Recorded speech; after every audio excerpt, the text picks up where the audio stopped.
Welcome, welcome, welcome, everyone, to another episode of Finding Freedom Through Confidence.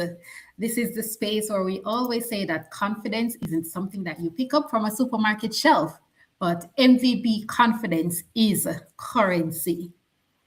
And so this week, live stems from partially from a question that was asked in one of our sessions last week by a listener.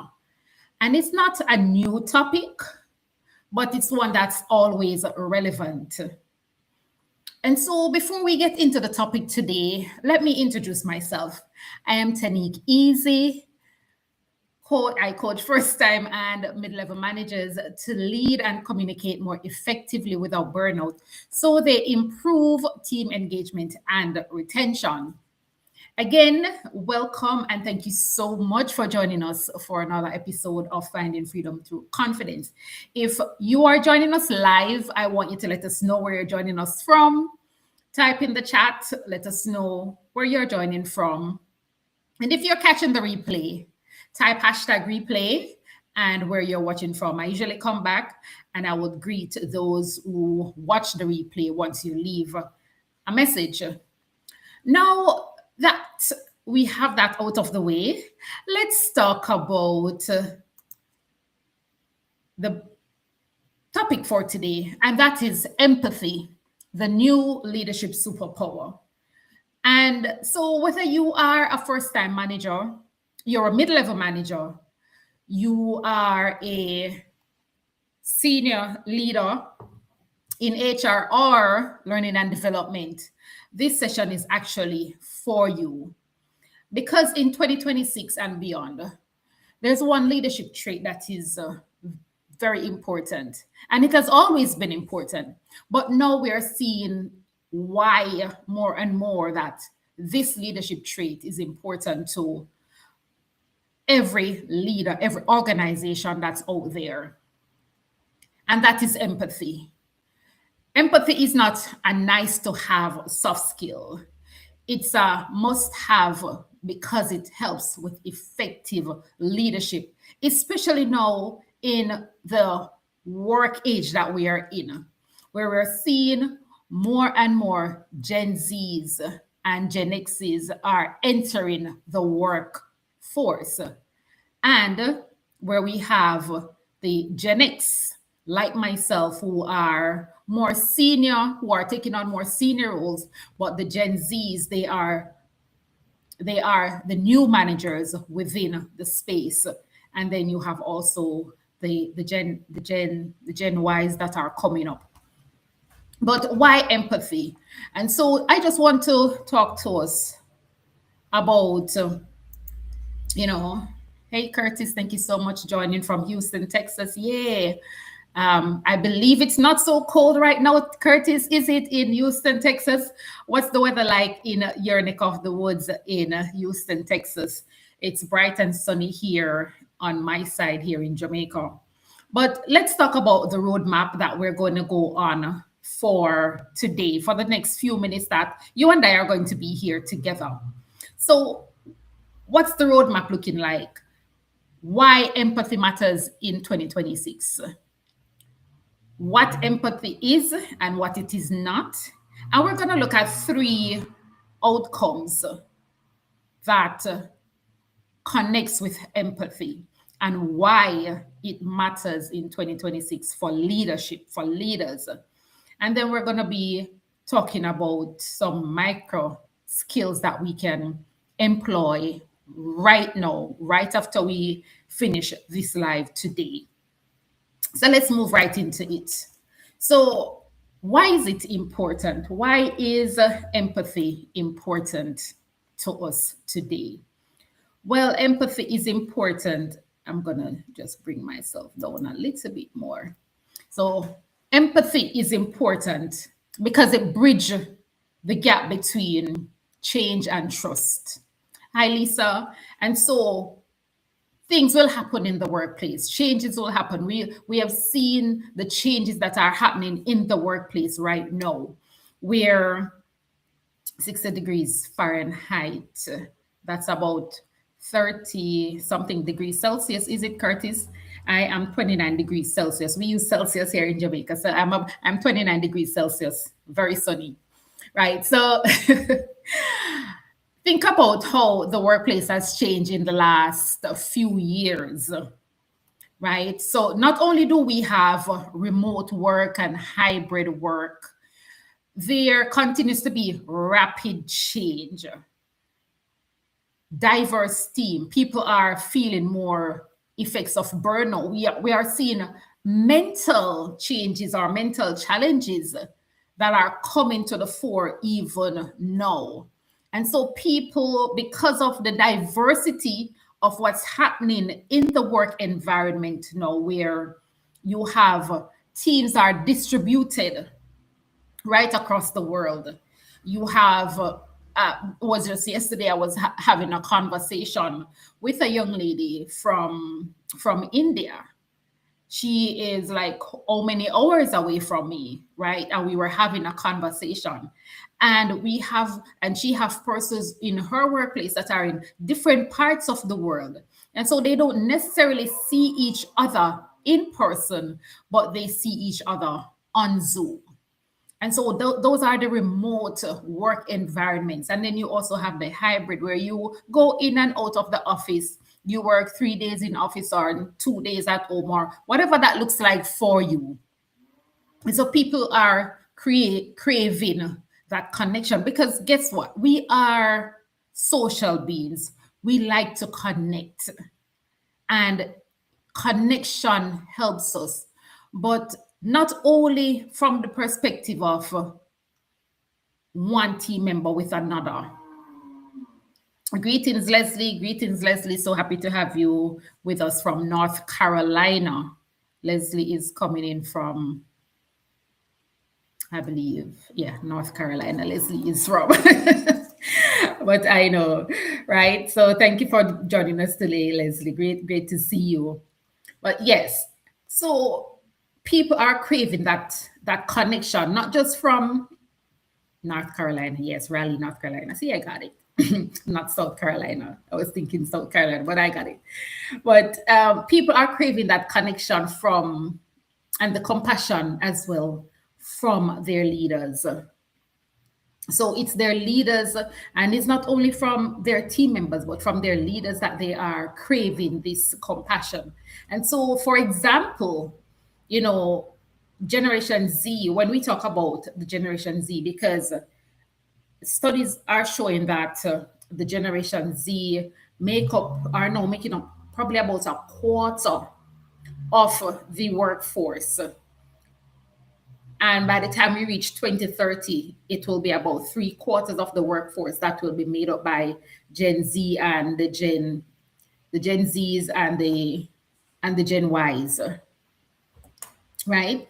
And so what they prefer when it comes on to leadership and empathy and communication is that for them, it's not for them, communication is not an intermittent administrative function, but it's a continuous real-time feedback loop that, it validates their contribution. It validates, how they are doing things, and it provides for them the necessary psychological safety necessary for sustained engagement, because that's what they want.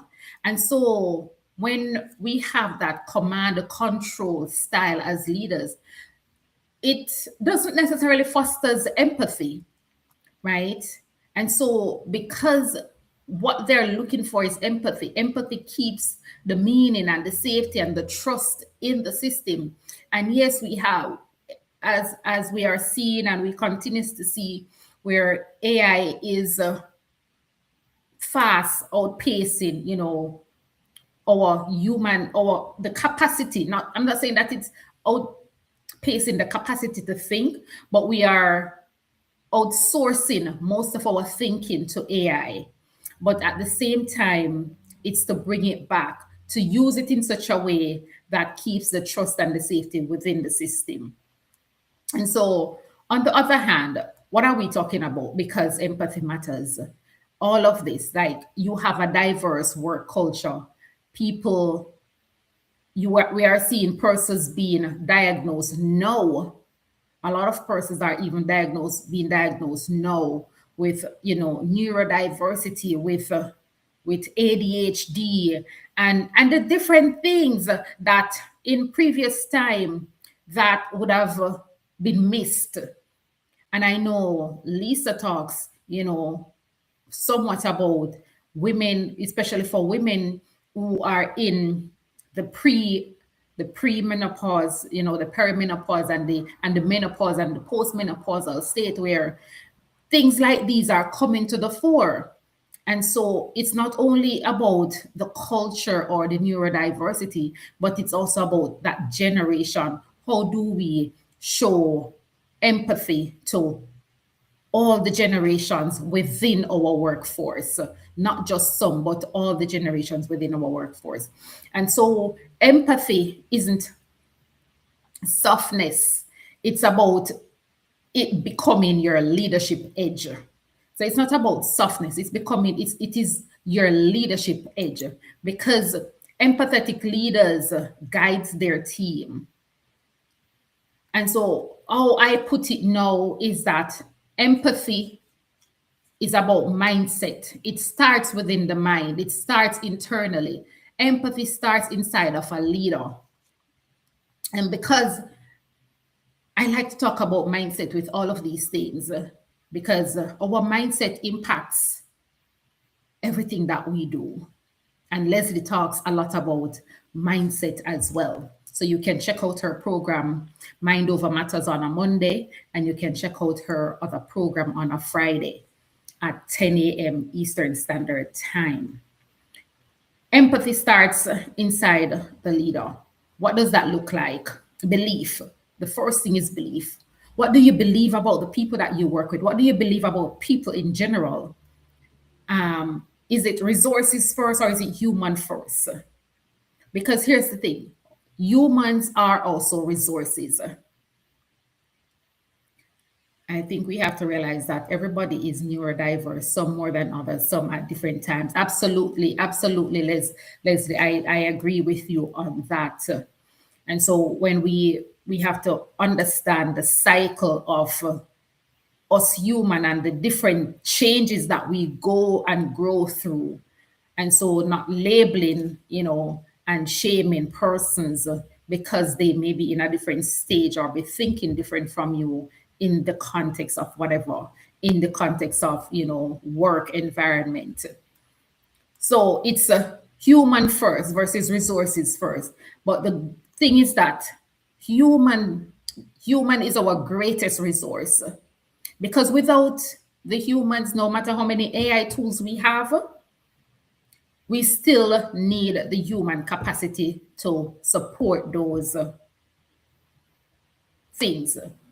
And so your belief sets the tone for trust. What are you believing about people? Your belief sets the tone for trust. And that's how your empathy comes in, right? Empathy, it is a real leadership tool. It drives results. It helps us. So when you lead with empathy, you actually start to create conditions, because for people to thrive, for people to grow, for people to collaborate and to become better. Flexibility. It starts with also flexibility. Oh, so it's 11 a.m. Eastern. Okay, thank you, Leslie. So, so persons, when you're watching the replay, you can click on Leslie's name and go to her shows and see it's 11 a.m. Eastern Standard Time for this year. So flexibility, that's the other part of the empathy and the mindset. So we build belief, flexibility, and focus into mindset and empathy. So how do you respond? How do you respond under pressure? Do you pause and regulate what you're feeling? Do you choose empathy as a response? Or do you often react because we all do at times react. Let's not fool ourselves. We all do at times react before we take time to pause. It happens to the best of us. And you've heard me share the story of the silent treatment, that when I was in banking, and it was something that it wasn't just a one-off situation. It was something that has happened over time, time and time again, until I learned how to become better at regulating the emotion so I can show up with empathy. I can show up as a better person. I can show up as a better leader. And so all of that stems from understanding and from growing and from understanding your own emotional cycle as well. And what are the things that are happening internally? Because as I said, empathy starts inside the leader. So it starts from within. What's happening internally for you in those moments? So when we learn to understand all of that, we can regulate our emotions, and then we begin to respond with empathy. It is a skill that is developed. Just like how I said that confidence is not something you pick up from a supermarket shelf. Empathy is not something that you can go to a supermarket and pick it up from a shelf. You cannot bottle up empathy and sell it. But what we can do is to learn how to regulate our emotions, learn how to feel what other people are feeling without overloading ourselves with what they are experiencing. And so, if you've ever felt what somebody else is feeling, and we can relate it to when we watch movies. We can relate it to when we watch movies and we see somebody in the movie crying. We feel that pain for them. That's empathy. But when you come into this real life situation as a leader, it's understanding what your workers, it's understanding what your team members are growing through. What are they going through personally and professionally? And so focus what you prioritize consistently. What do you prioritize consistently? Empathy becomes culture when you practice it on purpose. So whatever we practice on purpose, it actually becomes a part of who we are. And so your leadership ceiling will never exceed your mindset floor. So wherever your mindset is, we continue to grow in our mindset, then our leadership ceiling will continue to expand and to grow as well. Leslie says, we have to learn our triggers, which are based on our fears, of which we have 6. Absolutely, Leslie. Yes, those fears. We have the fear of poverty, the fear of dying, the fear of failure, the fear of rejection, all of those fear that we have, those fears that comes out because something is triggering us and we are not sure what that looks like. These things are muscles that grow, like, absolutely. And I love that, because yes, they are muscles and they grow like any muscle in direct proportion to their use. So if we don't use them, then they are not going to grow indeed. And I absolutely agree with you on that, Leslie, because everything is a muscle. And as I'm writing too, and I'm writing my book right now, and one of the things I talk about in the book as it relates to healing, that healing is a muscle. Healing, I reference it from the point of becoming an MVP player, because when you are an MVP, when you're an athlete, you train not just your physical muscles, but you train your mental muscles, because those muscles, your physical muscles, will adapt to the circumstances, the situations that you put it under. But your mental muscle must also be trained. And so, yes, all of these are muscles. Empathy is a muscle, confidence is a muscle, courage is a muscle. All of these are muscles that we train and we grow in, and it is in direct proportion to how we use them. Leadership is also a muscle. So, what is empathy and what it is not? Empathy is not about lowering your standards. It's not about it's not about lowering your standards. What empathy does is it helps you to understand in context what you are hearing. And something here says listen without judgment. That is something that we develop as well. Listening is another muscle, listening without judgment, because we all have our internal biases. I have my internal bias. We all have our internal bias, but when we are listening to someone, how can we put that aside even for a few minutes to listen without judging the person we are listening to? Naming what you notice, saying to the person, naming what you notice. It's not about being attacked, but saying what you have noticed, responding with support and clarity. What does that look like? What does that look like? What empathy is not? Empathy is not avoiding those hard conversations. Many times we don't like to have those hard conversations. There was a time in my life, and I'm learning and I'm still growing in that phase. I have not mastered it, but I've become better at it. Is learning to not avoid the hard conversations. Yes, there are times when I'm supposed to have a hard conversation and my heart skips a beat a few times before I get into that conversation. And even when I practice in my head, when I'm supposed to have it, it still feels a little off, but it's a practice. So we don't avoid the hard conversation.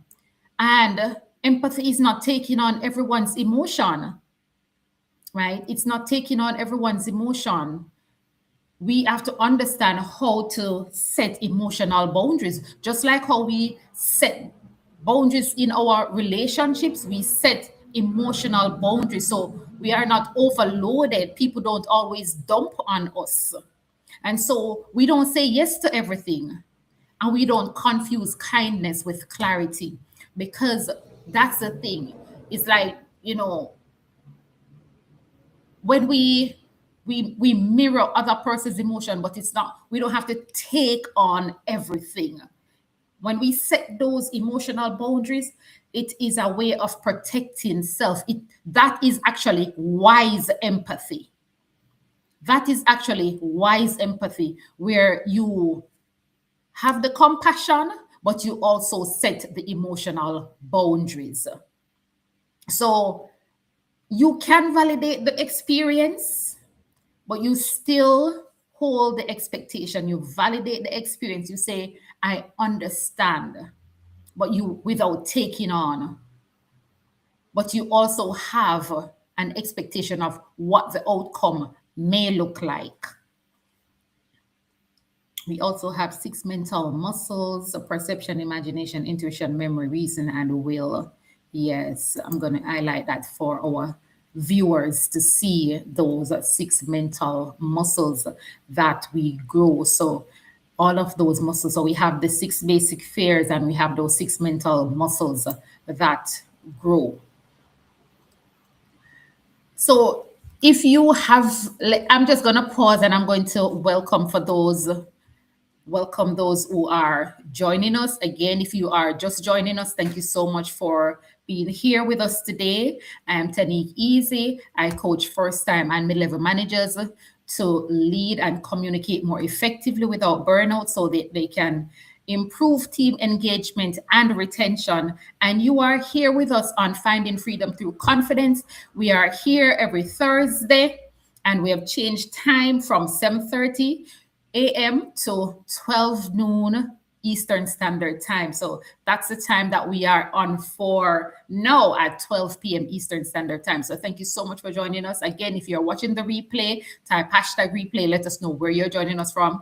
And let us know in the comments after you've watched the replay, what were your biggest takeaways? And for those who are joining us live, thank you for sticking and staying with us. We appreciate your presence. Your presence makes all the difference as we continue these conversations. I want to read something that Curtis says. He says that I think empathy comes from leaders who are done wrestling with their inauthentic message society has given all of us. The leader has to tackle the obvious question that he or she are met with on a frequent basis. Absolutely, Curtis. Absolutely. You see, when we because there's so much that we have absorbed, and I believe, Curtis, you've said it a few weeks ago when I was watching one of your shows, is that we need to ask these questions. Where did these beliefs come from? Where do these beliefs that we hold come from? Are they ours? Because many times they are not ours. And if we go back and we listen to some of the messages from Bob Proctor, these are some of the things that he talks about as well, that the beliefs that we hold, they're not ours. They're not ours. They have been passed on to us, whether it is from parents, from the schools we attended, from society at large. Some of these beliefs are not ours, but we keep them. And so this is how we get to question these beliefs and to grow our muscles as well. So what's the psychology behind empathy? What's the psychology behind empathy? It's that your mood actually broadcasts. Thank you, Leslie. Your mood broadcasts what you're feeling. I've been in the work world for a little while, and I spent a little over 13 years in banking. That was my longest work period in banking. And there were moments when not just myself, but the other persons around us, you would pick up on their mood, and their mood would broadcast the energy and the tone, and you would actually take that on. And that is why I said, when I was in banking, and it is something that I've picked up, it's something that I've learned, and now I'm unlearning it, is to not do the silent treatment. Because when things went wrong, I just gave them the silent treatment. And it is something that was indicated, not just, it was something that has happened over and over, not just from my perspective, but from persons who were also in leadership, from persons who were leading me and other team members, that's what their mood broadcast. And so we mirrored what was modeled. Your team mirror what is modeled. So whatever tone and energy that you are modeling, your team will pick that up. And so if you show up tense, people will automatically tighten up around you. But if you decide to show up calm and curious, people are going to start opening up. And that's one of the things that even as I learned the silent treatment, when I got into personal development and I started to understand that my mood is a broadcast channel, I learned how to start regulate my emotions, developing emotional intelligence. That's it. Becoming self-aware of what is it that my energy and my tone is broadcasting to others. And as I got into that space and I started to learn all of that, persons began to see me in a different light. And you know what happened? I'm going to share a quick story with you. What happened? Persons would actually start coming into my office and they would just sit down and they would unload. They would unload. And I remember asking a friend of mine, we were working together at the time, and I asked her, why do people always come into my office and just release, just let go? And she said to me, you have broad shoulders, not physical broad shoulders, but people see you as someone who they can talk to. You have this open aura about you, and people feel okay to come and to share with you. Because that then I didn't know I was, growing my empathy muscle. Yes, I know I was kind. I was compassionate, but I didn't know I was actually growing my empathy muscle then.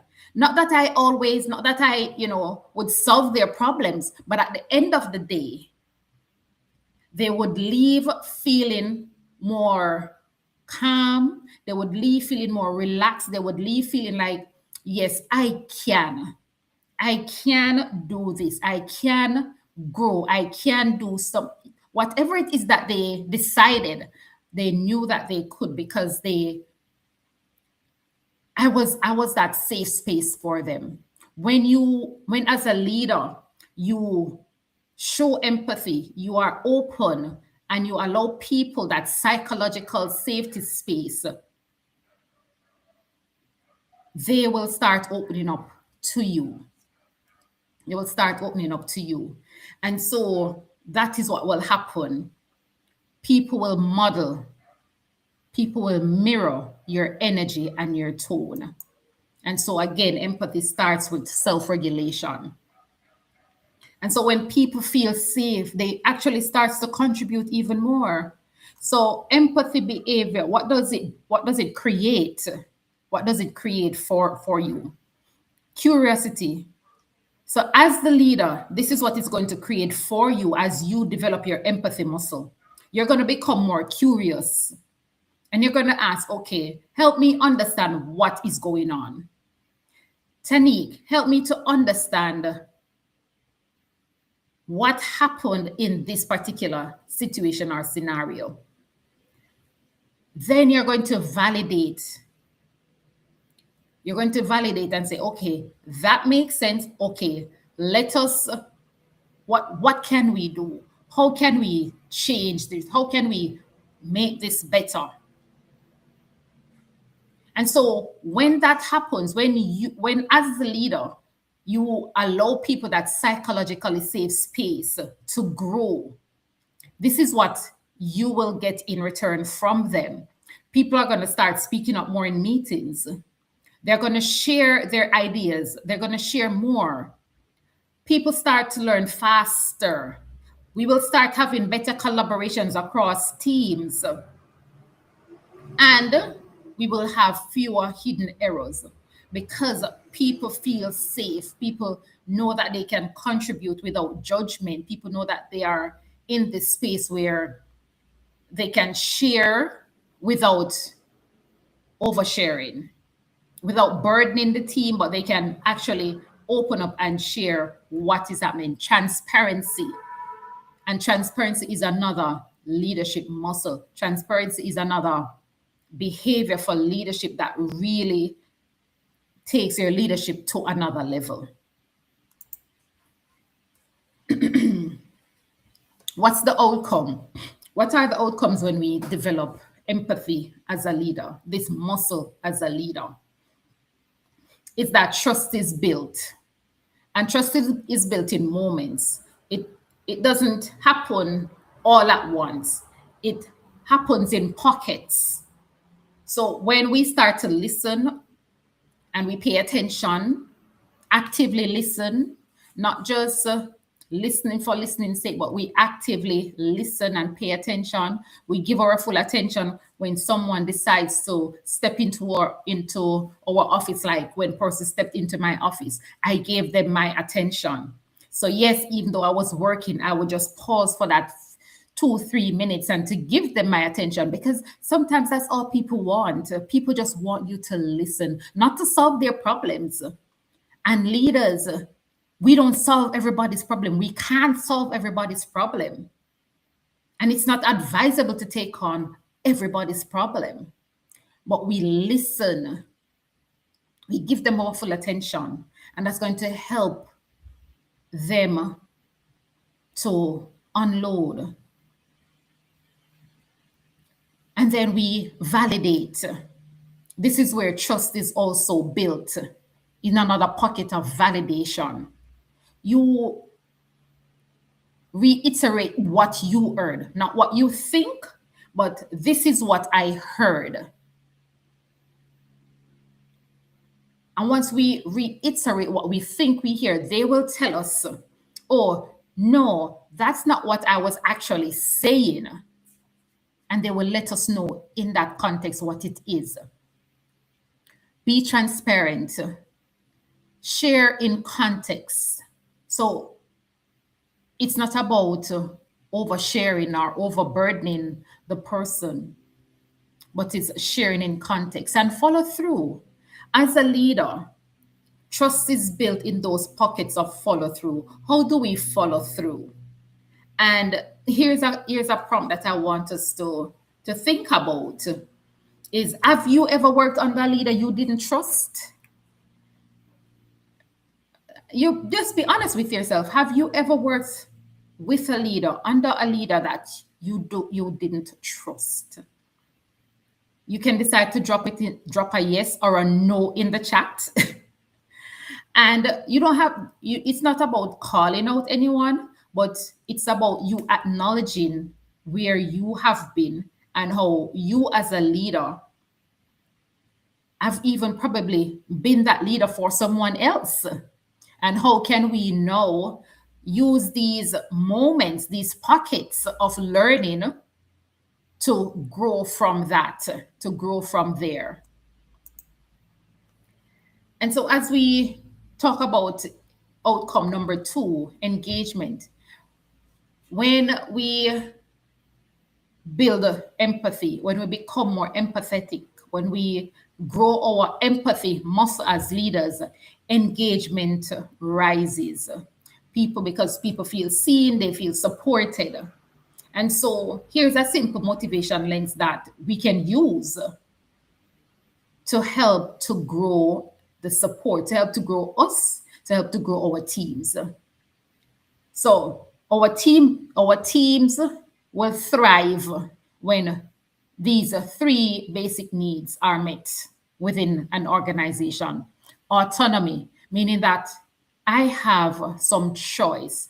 It's not a big stick over my back. It's not you have to. It is not it's my way or the highway, but they have some form of autonomy where they can say, okay, we have a choice. Let me show my boss, let me show my leader what I'm capable of, what I can do. Again, that builds trust. Competence. People feel like they are growing. They feel like the organization or their manager wants to see them grow. They give them the opportunity to grow. And relatedness, I belong here.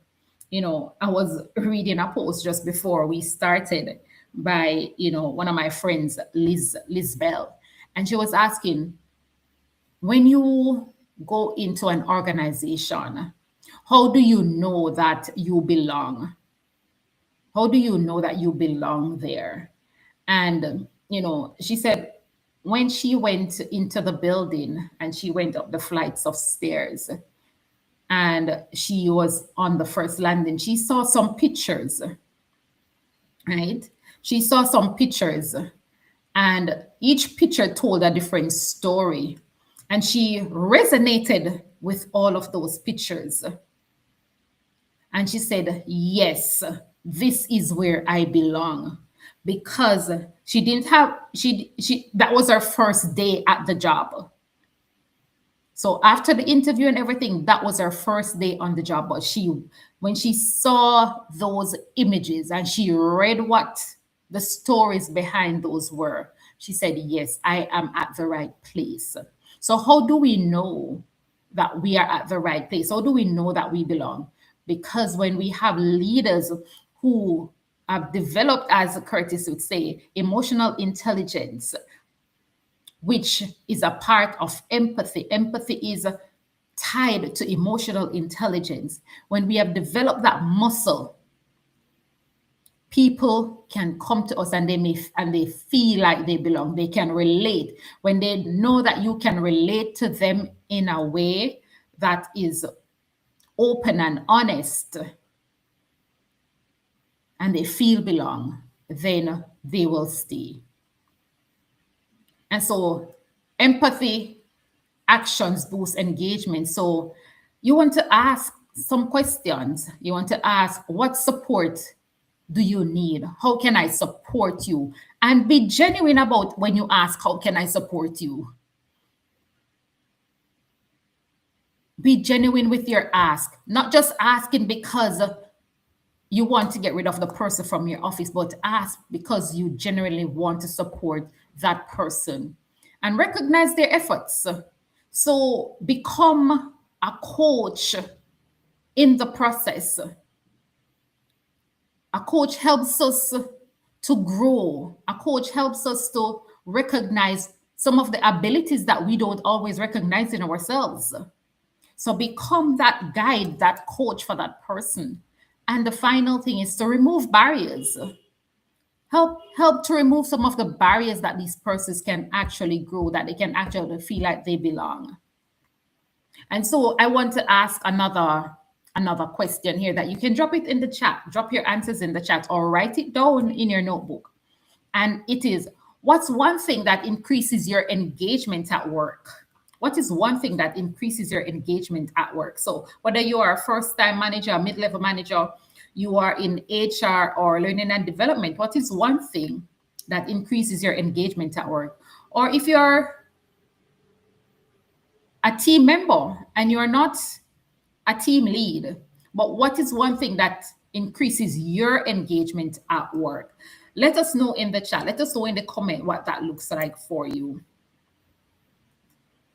Now, outcome number 3, empathy reduces the us versus them. So it's not me against you. It's not team lead against team members, but it's learning to integrate. It's an integration. It's a collaborative effort. There is a saying that says, teamwork makes the dream work. And as I said that, I remember, again, I have a lot of stories from when I was in banking, but I'll leave that one for now. I'll share it with you another time. But yes, teamwork makes the dream work. So it is us moving from being reactive and we are pausing. So as I developed my emotional intelligence, as I developed understanding empathy in my space and context, it's about pausing. So pause. What's your perspective? What else could be true here? What's happening? What's going on? What am I looking at? Where am I looking from in this? What are my beliefs? What am I focusing on? And then ask, help me to understand. Ask the question, help me understand what was going on here. What had happened? Where were you mentally, emotionally? Because they may be there physically, but where are they mentally? Where are they emotionally? So ask the question to understand. Understand. So you reflect back, and we talked about that earlier. Reflect back what you heard. Share your own expectation and why you expect that. Leaders who are responsive to the work climate. Yeah. Right. And execute. If there is a next step, execute. Help them to execute. Help them to execute as you execute as well. Do the follow-up. And here's what empathy unlocks. It unlocks better handoffs. It unlocks fewer silent tensions. And we get to share more ideas. We get to have more cross-cultural collaboration. And so here's a quick practice right now. Think of a current friction point that is in your organization right now, that is in your team right now. Which pause step do you need most right now as you are leading in your space and context? As a first time manager, as a mid level manager, as a HR director, as a learning and development director? Which of these pause steps do you need right now, most of all, when you think about that friction point within your team dynamics right now? Do you need to ask what else could be true? What's the perspective that you are looking at it from, they are looking at it from? Is it about asking the question, asking the better question? Is it about understanding, reflecting back to them what you have heard and sharing your expectations? Or is it, well, it's about the execution and the follow-up? Where are you in that space? All right, we are coming down to a close to this session. Again, thank you so much for being here with us. And remember that empathy drives trust, it drives engagement, it drives collaboration. Trust, empathy is a trust builder. So that's the outcome that we looked at. Empathy boosts employee engagement. That's another outcome. Empathy, the other outcome is that empathy encourages collaboration because it creates a safe environment for ideas. And it says to the team, we've got each other's back. That's what it does. That's what it does. And so the result is that you end up with better teamwork, more creativity, and problems get solved faster. And the truth of the matter is, when employees feel understood and supported, they become more loyal. They stick around longer because they know that the grass isn't always greener on the other side. Sometimes it may look greener, but it's not always greener on the other side. So, to sum up what we have just talked about, when you lead with empathy, you're not being soft, as we shared before. You're creating an environment with high trust, with high engagement, with high collaboration, and a culture that actually drives results.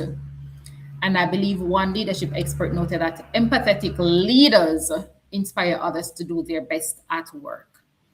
And Curtis says leaders who are responsive to the work climate, developing emotional intelligence, give leaders the ability to draw on and share from a plethora of experiences that align with their audiences. That fosters empathy and authenticity. Absolutely, Curtis. So let's talk about leading beyond 2026. Let's talk about leadership now, and as it goes out. So this is a reflection prompt that I have up right now that I want you to. I've been asking some reflection questions. So let's talk about this reflection prompt real quick. And this is something that happened for me, and I'm not going to say happened to me. Again, the experiences that I've had, I share. And so when we do the silent treatment, when we lead from frustration, when things don't go our way, again, the team reflects that to us. It's shut down and performance will drop. So what that silent treatment taught me is that, again, leadership starts with self-regulation, with regulating self. And that the people that you lead, they mirror your energy. And that empathy is standard plus respect plus connection. So we have to have a standard. We, as leaders, have to show respect to our team members, and we have to connect with them, learn how to connect with them on a deeper level, and then we become more empathetic towards their plight. So what are some of the micro skills that we can, the tiny habits? So as we go beyond in 2026 as we look at leading with empathy in 2026 and beyond. Empathy is only going to become more critical and crucial for leaders because we're leading again in diverse times. Like the landscape of work is rapidly changing and it's not going back. It's only going to continue forward with, more change, more hybrid, more remote work as persons recognize that I can stay in Dubai and still work in the US. I can stay in Africa and still work in the Caribbean and all of that. And so the work, it will continue to diversify. And so empathy is going to become even more critical and crucial because the thing is that in this environment, technical skills alone is not cutting it. We used to say that empathy and confidence and, emotional intelligence and all of these are soft skills. But as we grow into this dynamic right now, we recognize that these are actually hard skills that is needed, is necessary. It's not a nice to have. It's something that we have to develop and to grow into and to become better at because of, the future of the organization, the future of what the world of work continues to be. And so let's talk about the micro skills that will change and can change, the tiny habits that can change any room that we walk in as leaders. Name it. So label what you observe. Label what you observe. If you feel like you're frustrated or you feel that you're hearing frustration from your team, name it, ask them. It sounds like you're frustrated with X, Y, and Z. Let's talk about it. Do the 80-20. We hear about the 80-20 in different spaces, the 80-20 in listening. So let's apply that. Let's apply that 80-20 rule. Because again, we all have our internal biases. We all have our preconceived notion. So when we listen, we try to listen without judgment. So let the person finish. And let's not try to offer, preloaded solutions. Like this is what let's come up with the solution together, if at all possible. It's not always possible, but if at all possible, let's come up with the solution together. Reflect back. So the third thing is to reflect back. Of the 5 tiny habits that we can use as leaders right now, reflect back. So what I'm hearing is this, and you say it. What I'm hearing is this, Curtis. I'm hearing that you believe your workload is too heavy and you're not so happy with that. They will tell you, reflect back what you have heard. Then number 4, ask one curious question. What's behind this? What do you need? What do you need? And when we ask that question, be open for the answer. Be open for the answer that you will get. And so the 5th one is to close the loop. Agree on the next step. When will you follow up? What will we follow up on? And so that's where we get that. So this is what will happen in times of crisis. And so for HR and learning and development leaders, how can our organization install empathy without fluff? We train first-time and mid-level managers, not just on the hard skills of leadership, but on mindset skills, empathy, the emotional intelligence, emotional regulation, the mindset, the belief, the flexibility. What do they believe about themselves? What do they believe about the people that they work with? What do they believe about the organization? What do they believe about the goals that they have been given? What are their beliefs? Because their beliefs will determine how well they show up, how flexible they show up, how focused they are. So the mindset. So it becomes a coaching style kind of leader. They become a coaching style kind of leader because we work on the mindset. Practice micro scenarios. Practice those. Practice psychological safety. Yes, the metrics matters, but also stay engaged. Stay engaged. Become more intentional about engaging with the team.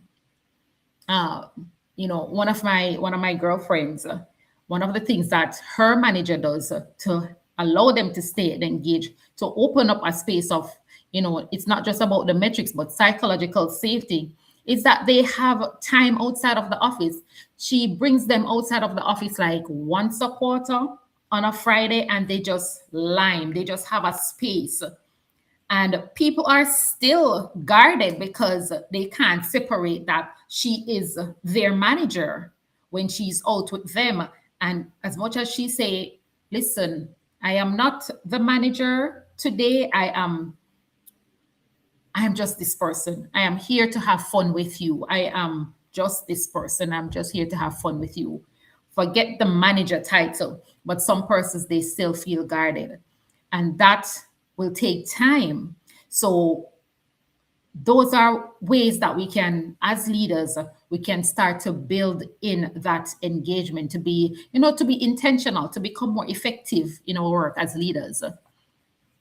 And, you know, model what it is that you want your team members to show up as and is. Model that behavior. Because a research that was done by the Catalyst research shows that empathy connects leadership with engagement and innovation, and reduce burnout when empathy is shown.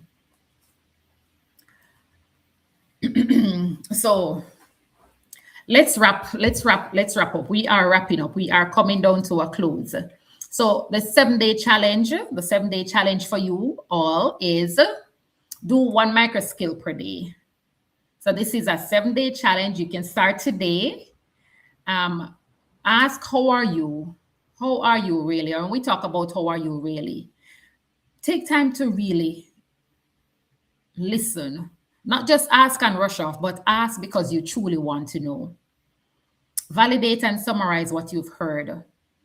Day 3, ask what support would that person need. Day 4, what am I missing? Ask, what am I missing? Day 5, give kind clarity. Talk about expectations and the reasons behind the expectations. Don't just give the command and leave it, but give an expectation and why it is that you are expecting X, Y, and Z outcome. Follow through. One promise, follow through on that. That builds trust. That builds connection. Reflect. At the end of the 7 days, reflect. What has changed? What has changed in your energy level? What has changed in their energy level? Have you built trust? And so to wrap this all up, right, we're going to bring it right back to the MVP framework, because empathy in the MVP framework that we normally talk about is mindset, because it starts in the mind, belief and flexibility.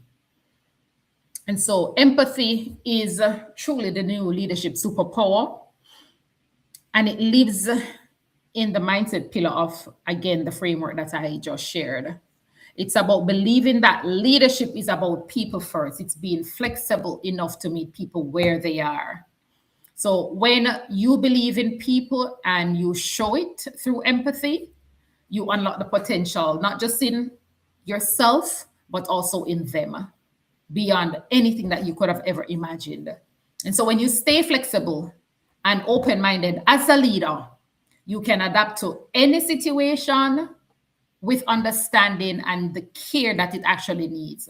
And so these mindsets are choices that we can make starting right now. And so I encourage you to take action and what we have discussed today, and let's make it practical. Again, these are the 7 micro skills that you can choose for the next 7 days, one each day. You can take a screenshot. I'll leave it up so that you can take a screenshot and you can practice them one at a time each day. And so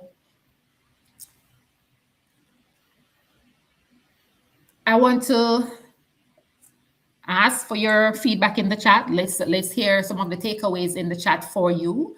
Let's see what are some of the takeaways again. For those who are watching the live, thank you so much for being here. And for those who are watching the replay, thank you for watching the replay. So what's the call to action for today?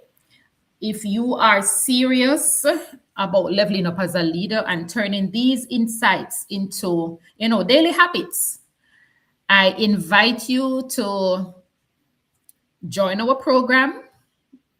You can reach out to me, and let's talk about how you can become a part of our 6-month leadership essentials program, where we not only coach on the technical aspects of leadership for first-time and mid-level managers, but we go through the mindset. We start with mindset because we believe everything starts with mindset.